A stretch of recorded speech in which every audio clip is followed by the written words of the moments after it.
Because, I mean, if you look at the West, and if you look at our lives here in the West, even we Muslims here, we've lost touch with our, I mean, soul. We have become more aware of how we look. I mean, one can look at another sister, oh, she wears a hijab, she must be a really good Muslim. And it's one man have a very long beard, and you think that, oh, he must be a really good Muslim. But who knows what they do, I mean, at home? Are they good Muslims or not? I understand your question. So I think that we lost, you mentioned Spain, that Spain was Muslim for 800 years. I mean, that was the center of philosophy, medicine and everything.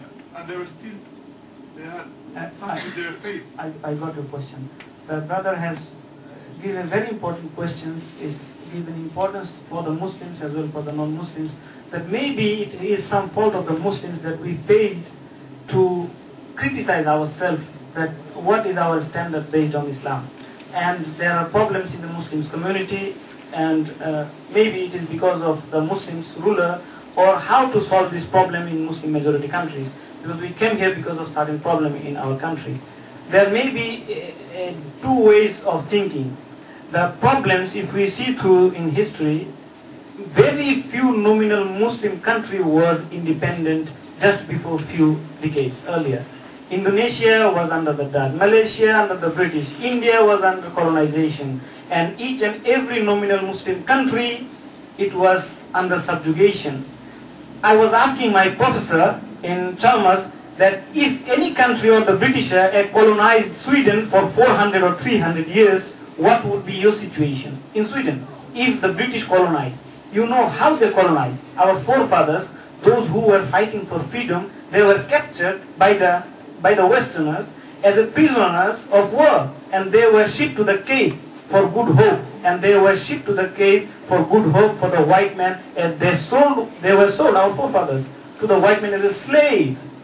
So we were the slave, they were the slave traders. They hammering after hammering, alhamdulillah, still today that we practice still the thing.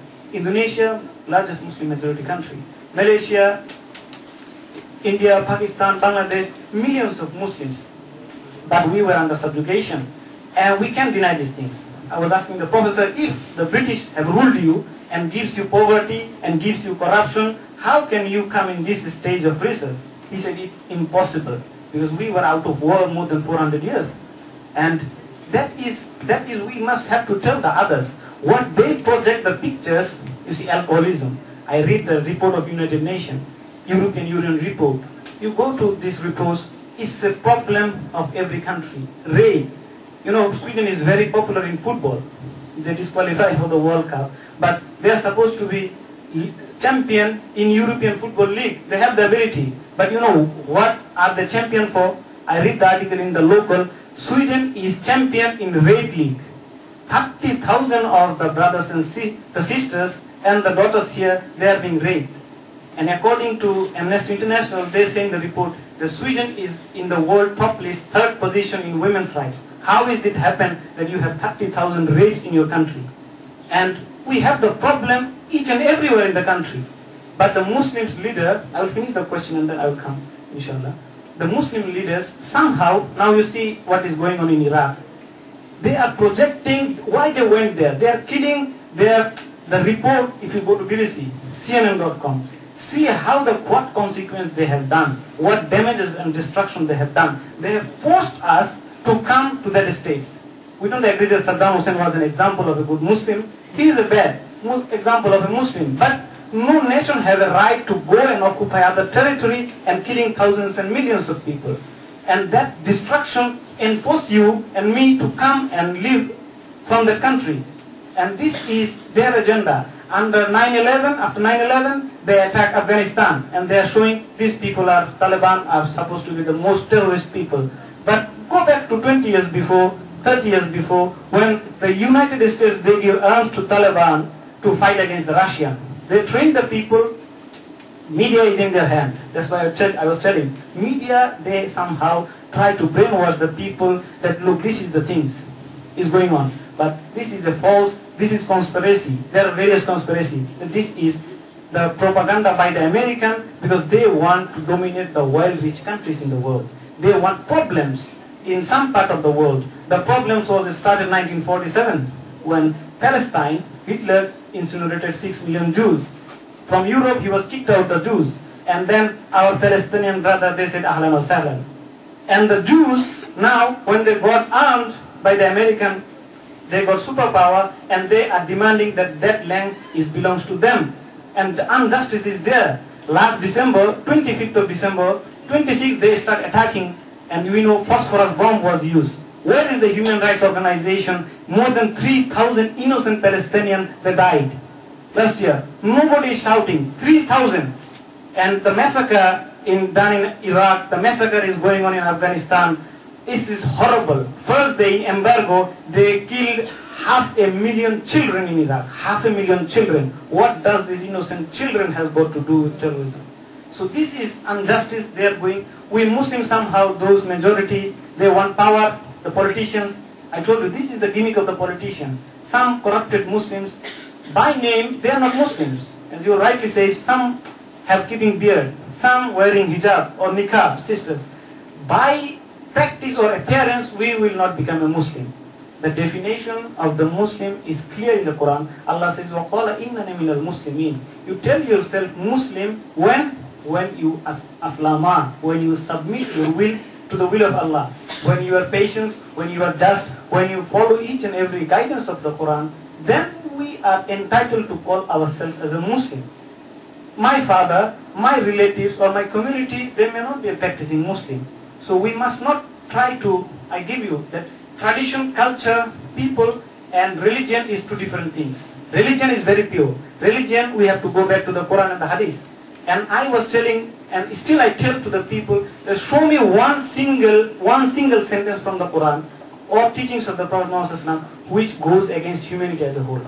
If there is a single evidence from the Quran, I bow my head to him if he can prove that these things is going against the humanity. So we have to do certain works for the Muslims as well as for the non-Muslims. Allah subhanahu wa ta'ala says, يَسْتَبْدِلْ قَوْمًا غَيْرَكُمْ. If you know Surah Muhammad, chapter 47, last verse, the last verse of Surah Muhammad, the last section of Surah Muhammad, Allah subhanahu wa ta'ala giving us the Muslims a dire warning, an entire warning, that وَإِن تَتَوَلَّوْا يَسْتَبْدِلْ قَوْمًا غَيْرَكُمْ ثُمَّ لَا يَكُنْ أَمْثَلَكُمْ. That if you, the Muslims, if you are not doing the job that has been given to you, to practice what is good and to forbid what is bad, so Allah says, I will substitute in your place another people, ثُمَّ لَا يَكُنْ أَمْثَلَكُمْ, and they won't be like you. So we look at the American people or the Swedish people, these pig eaters, the drunkards, how they will accept Islam. But Allah is transferring them now, so that He can show us that, see, I can give hidayah to those people whom you will look down, and I will teach you from these people. And He is also teaching us, the Muslims, why there are a problem. If you have a child, your father, as a father, if your child do something wrong, you will give also punishment, because you love your child. If any child is going to these stairs and the window is open, he wanted to see what is outside, and you know we have to take back the child, otherwise he will fall and he will die. So Allah subhanahu wa ta'ala, He is also punishing us, because we are His followers. He wants us to follow the right path, and once we are not following right path, He is bound to give us punishment. So He is punishing us because He loves us. He is showing us the example that how we should behave, it is important that you should be on the straight path. We have problems, but still we bear patience. That is the patience in Islam. We have problems, but we can't deny the problems. We have to somehow elevate the Muslims on the level so that they can understand the message. We need more of the people who are knowledgeable so that they can explain to the people the real value. That was I telling, what does Islam stands for? What is religion? Why we should follow this? How the consequence of this following? And I hope that will, inshallah, if we work together for being in peace and happiness, inshallah, somehow or the others, maybe it will take few decades, but inshallah, Allah knows best when He will make peace through the Muslims in the world, inshallah. Just a follow-up to this brother's question. As he said, Muslims, some of us think that the only thing is just to sit and read the Holy Quran and be in the mosque. And then we are saying these people they are kafir or they are not believers and so on. But most of the time, let's say when we are sick, we have to go to their countries. so they can treat us. But before, the Muslims were at the top. So education, I think, is very, very important. Why do we not Muslims try to go forward and be at the top again? Yes, some people think it's better just to go and sit in the mosque and read the Quran. You can do that. I got you. The brother is also, he is adding some more comments with the earlier brother, that now Muslims have got problem, that they wanted to